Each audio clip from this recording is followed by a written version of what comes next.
ही आहे माझा मोबाईल खाली घे. मोदी साहेब पंतप्रधान यांच्यामुळे माननीय अमित शाह तिघांनी मला उमेदवारी दिली आणि मला विजयाला तुम्ही कारणीभूत आहे. त्यांना धन्यवाद देतो. हा विजय माझ्या कार्यकर्त्यांचा आहे, निलेश नितेशचा आहे. सगळ्यांची मेहनत, निलेश नितेशने जी मेहनत घेतली, कार्यकर्त्यांची मेहनत घेतली, माझ्या पत्नीने जी मेहनत घेतली त्याचं हे फळ आहे असं मी समजतो. दादा, सगळ्याच भागातून म्हणजे आपण कुडा मालवण असेल किंवा राजापूर असेल इथे पण तुम्हाला चांगलं मताधिक्य मिळतंय काय? जिथे उबाटाचे आमदार होते तिथे हेच तर माझं नाविन्य आहे. जिथे पिकलं जात नाही तिथे पिकवतो मी. हे वैशिष्ट्य आपलं. दादा, कोकणात कमळ फुललंय, कसं वाटतंय? बरं वाटतं, गोड गोड वाटतं. विरोधकांना काय सल्ला द्याल आता? चाललं ना. माझं असं म्हणणं आहे, जरा माझं असं सांगणं आहे, हा विजय मी सांगितलं कोणाकोणामुळे आहे. भारतीय जनता पक्षाचं कमळ कोकणात फुललेलं आहे. ज्याने अपशगुन केला त्यानं मला सांगायचं होतं, अब की बार आने वाले चुनाव में मेरी बारी. भाई दादा, दीपक केसरकर असतील किंवा उदय सामंत असतील यांच्या मतदारसंघात तुम्हाला चांगलं लीड मिळतंय.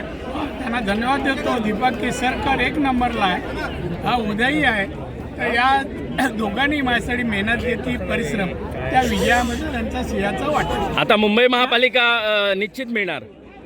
जिल्हा परिषद आहे, पंचायत समिती आहे, मुंबई सगळं मिळणार. कोकण जिथे तिथे सर्व काय. राणेसाहेब, तुमच्या रूपाने कोकणाला 39 वर्षानंतर कमळ फुललेलं आहे. तुमच्या रूपाने 39 वर्षानंतर 39 वर्ष खतपाणी घालत होतो, त्यामुळे 39 वर्षानंतर आलं कमळ. चांगलं आलं. ठाकरेंचे दोन्ही उमेदवार ठाकरेच्या दोन्ही उमेदवारांचं पानिपत झालेलं आहे. दोन्ही उमेदवार मोठ्या फरकाने पराभूत झालेले आहेत. एवढ्या चांगल्या क्षणी हे नाव का घेता? नको घेऊ. ते कुठे लंडन बिंडनला आहे, तिथे हवा खाऊ दे ना. आणि म्हणून सांगितलं आता मेरी बारी आहे. ज्यांचं नाव घेतलं ना त्याचं कोकणात नामनिशाणा नाही ठेवणार. दादा, जल्लोष कसा असेल इथून सिंधुदुर्गापर्यंत? मी झलक पाहत आहे, त्या झलकेप्रमाणे तुम्हाला दिसेल. हा आवेश आहे, विजयाचा आवेश आहे.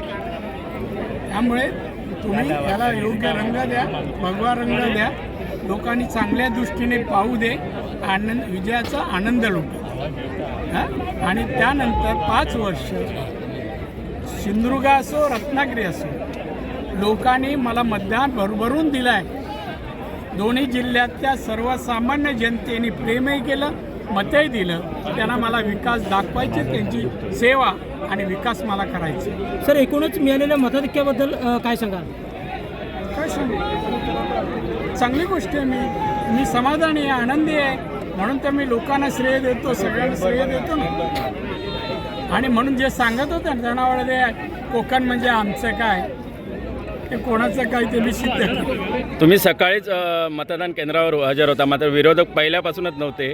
मी ज्या वाटेने जातो, रस्त्याने जातो, ते माझ्या विरुद्ध फिरकत पण ते आज प्रत्यय आला तुम्हाला. आता रिपीट करून वारंवार बातम्या दाखवा. चालेल, थँक्यू.